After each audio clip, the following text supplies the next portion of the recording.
O Ministério da Agricultura e Pecuária confirmou na noite desta quinta-feira que o caso de encefalopatia espongiforme bovina, detectado em um animal no município de Marabá, no Pará, é atípico. O resultado veio pouco mais de uma semana após o aparecimento da doença, com base na análise de um laboratório de referência da Organização Mundial de Saúde Animal, no Canadá. Vamos então até Brasília, onde está a repórter Paloma Santos com todos os detalhes. Boa tarde, Paloma. Quais são os próximos passos do Ministério em relação a este assunto? Bem-vinda, como sempre.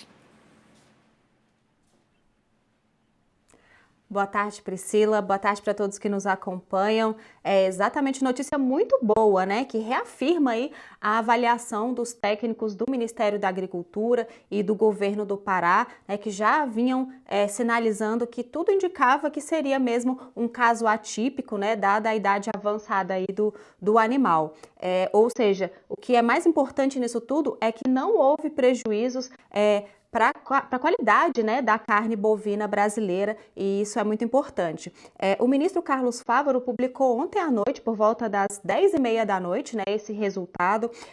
Ele falou, né, sobre essa confirmação da atipicidade, disse que comunicou imediatamente o resultado da amostra ao presidente Lula, também agradeceu o trabalho da equipe do Ministério e do governador do Pará, o Helder Barbalho. Logo em seguida, o Ministério da Agricultura publicou uma nota oficial, e aí eu respondo à tua pergunta, né, informando que já iniciou a inserção das referidas informações no Sistema para Comunicação Oficial à Organização Mundial de Saúde Animal, a OMSA, e as autoridades chinesas. De acordo com o Ministério, assim que concluído o processo, vai ser marcada uma reunião virtual com o governo chinês para tratar do desembargo da exportação da carne bovina no país. Essa questão, né, do sistema é o mais importante, né? Eles incluírem no sistema da Organização Mundial de Saúde Animal esse dado, né, o resultado que comprova, né, no laboratório de referência que trata-se de um caso atípico. Essa é a parte formal da coisa, né? O passo mais importante para depois dar início a essas tratativas com o governo chinês e retomar a exportação, né? Derrubar aí a suspensão. Então, essa confirmação, ela acende a esperança de que realmente tudo isso vai se resolver logo aí num breve espaço de tempo, como disse também o Ministério na nota que a gente acompanhou aí na tela. A gente lembra também, Priscila, que por conta dessa situação, nessa semana, outros 3 países suspenderam a exportação de carnes, aliás, a importação de carnes do Brasil. Foram eles a Tailândia, o Irã e a Jordânia. De acordo com informações que a gente recebeu aqui no canal do Ministério da Agricultura, as exportações para a China, Priscila, correspondem a 61% do total das exportações de carne brasileira do Brasil, o que equivale aí a 7,95 bilhões de dólares. Já a Jordânia é o 20º país no ranking entre os maiores importadores da carne brasileira. A Tailândia, o 32º, o Irã, o 54º, né? Mas o total de nenhum deles, de nenhum desses países, as exportações chega aí a nem 1% do total das carnes brasileiras exportadas aqui no país.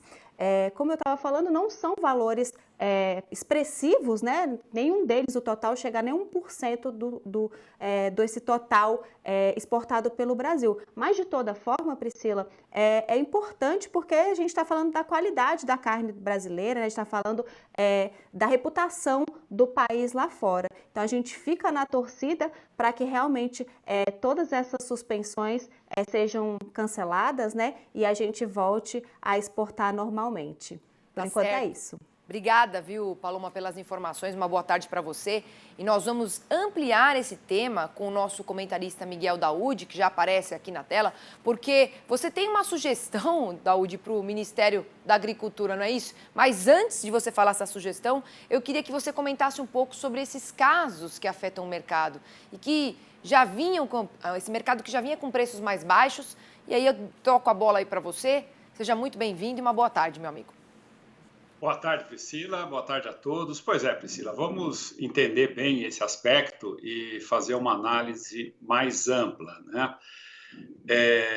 O Brasil tem um acordo com a China em que, detectado algum caso desta doença em algum animal, você suspenderia automaticamente as nossas exportação para a China. Como nós vimos aí no quadro apresentado pela Paloma, 60%, né, quase a totalidade aí das nossas exportações acabam indo para a China. Bom, isso foi elaborado, se eu não me falha a memória, no governo, quando a Cátia Abreu era ministra, e talvez aí pela necessidade de você ter que exportar, começar a exportação de carne, você assinou este acordo. Nenhum país do mundo tem isso, viu, Priscila? Esse acordo o Brasil deveria de eliminar, porque a gente não ouve falar em nenhum país caso de vaca louca, né?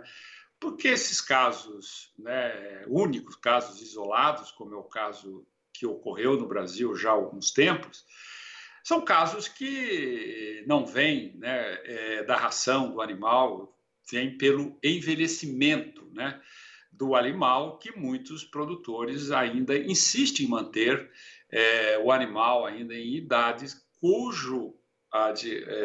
cuja possibilidade dessa doença, né, degenerativa atingir os animais mais idosos acabam levando a esse problema que nós tivemos e afetando toda, né, o sistema, toda a pecuária brasileira, que já vinha sofrendo com preços baixos, né? Então, eu acho que uma das coisas que o governo deveria fazer é exatamente tentar suspender, né, essa obrigatoriedade nesse acordo, porque estatisticamente, pelo passado, os casos que foram informados, evidentemente, sem nenhuma consequência, porque são casos atípicos, né? E uma outra medida que o Ministério da Agricultura poderia fazer é insistir numa campanha, numa forma de evitar que pecuaristas, né, quem tem animal, mantivesse esses animais com idades avançadas, né? Porque a ideia, né, do pecuarista é ganhar dinheiro o máximo possível, né? Um animal, ele teria aí um sistema de cria com até 6 anos, depois já não é complicado, e muita gente insiste nisso. E a gente vê que na vez passada, em 2021, 2 casos foram no Mato Grosso e na mesma fazenda. Então, teria que ter pecuarista, né? Você deve divulgar isso, porque você vê o prejuízo que isso dá para a nossa economia e para o sistema, né? Não tem necessidade de você manter um animal, né, com o risco de ter exatamente essa doença e gerar toda essa dificuldade. Então, vem aí, Priscila, 2 coisas que eu talvez não, recomendo para o governo. Tentar tirar esse protocolo, né, porque não há risco, não é por tirar, porque não há risco. Às vezes que isso aconteceu, não teve risco. E segundo, deflagrar aí uma campanha para que pecuaristas, pequenos produtores que mantêm nas suas propriedades esses animais com idade, com risco, que não fizesse isso exatamente para não prejudicar todo o sistema. Bom, Priscila, o que nós estamos vivendo? Nós estamos vivendo um momento, o que eu vou dizer aqui, meu amigo, é como a lei da gravidade, né? O mercado financeiro, a economia, ela tem regras, que é como a lei da gravidade. Você hoje tem no Brasil 70% do consumo de carne no mercado interno, né? Os demais 30% exportado, inclusive o animal básico que é exportado, né, principalmente para a China, que é o caso específico, são bois mais novos, que é o boi China, né? Que, na realidade, ele não é a quantidade suficiente para sustentar o nosso mercado interno, que é 70%. Então, o que está acontecendo, Priscila? Quando a arroba começou a cair, começou a haver uma reação da demanda. Ou seja, o mercado interno começa a reagir aos preços atuais. Então, para aqueles que acham, agora a China voltou, a arroba vai voltar lá para cima. Não vai voltar lá para cima, porque a sustentação do mercado de carne no Brasil vai se dar com um equilíbrio entre a oferta e a capacidade da demanda em comprar essa oferta. No longo prazo, provavelmente, essa oferta vai diminuir, porque muitos produtores não teriam custos compatíveis com esses preços. Aí eles sairiam do mercado, como já aconteceu no passado, e aí você teria um ajuste do preço mais para cima. Então, Para aqueles que acreditam que a China vai voltar a comprar, agora vai voltar, não. Há um outro cenário, que é o mercado interno, que nos interessa mais, que é a questão do consumo, que tem que ter compatibilidade com a renda do brasileiro. Então, fica aí um aviso para você, procure diversificar, procure equacionar os seus custos a uma nova realidade. O que eu estou dizendo aqui não é chute, não é achismo, é uma condição econômica como a lei da gravidade. Há um ajuste da demanda, né, da oferta, da demanda em relação a uma compatibilidade de preço da oferta. Eu acho que isso ficou claro, e pense nisso e procure trabalhar nesse sentido. E evitem de manter animais com idade avançada para não complicar mais um cenário que já é complicado, Priscila. Tá certo, Daúde. Obrigada aqui pela sua participação. Um bom fim de semana para você. Obrigado, Priscila, e não vamos esmorecer, Priscila. Jamais.